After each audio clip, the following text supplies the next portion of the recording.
আসসালামু আলাইকুম। আমরা চলে আসলাম পুরান ঢাকার কাচ্চি বিরিয়ানি যেখানে সেল করে রংপুরের অনেক পুরাতন একটি জায়গা, সেটা হলো টাউন হলের অপোজিটে।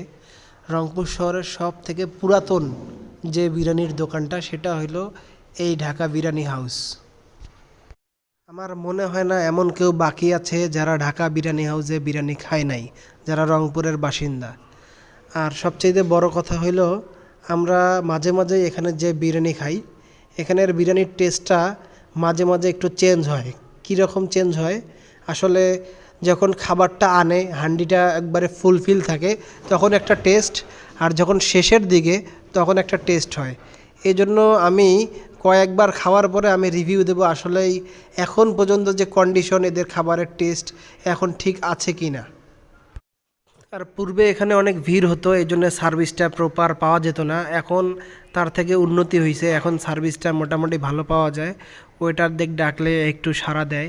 আর সবচেয়ে বড় কথা হলো এইখানের যে খাবারের মান, মাঝে মাঝে শেফও চেঞ্জ হয় এদের, এই জন্য খাবারের মানটা আপ ডাউন করে। কিন্তু সব মিলিয়ে ভালো, খারাপ বলবো না। এই বিরিয়ানি হাউজের মালিকের দাবি এরাই রংপুরের লোককে বিরিয়ানি খাওয়া শিখাইছে। অবশ্য কথাটার সত্যতা কিছুটা আছে, কেননা বিরিয়ানি হাউস বলতে ফার্স্টে আমরা এটাই চিনি, এখন শত শত বিরিয়ানি হাউস হয়ে গেছে।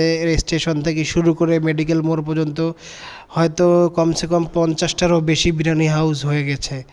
আর এখানে সবচাইতে বড় কথা, কম্পিটিশন এখন হয় কার চেয়ে কে ভালো বিরিয়ানি রান্না করে। আর এরা পূর্বে 12টা থেকে কাচ্চি রান্না করতো, 12টা থেকে 5টা পর্যন্ত ছিল।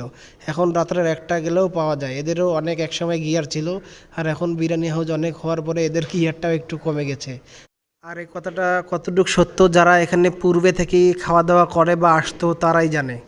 ঠিক আছে, দেখা হবে পরবর্তী কোনো ভিডিওতে। আল্লাহ হাফেজ, ভালো থাকবেন।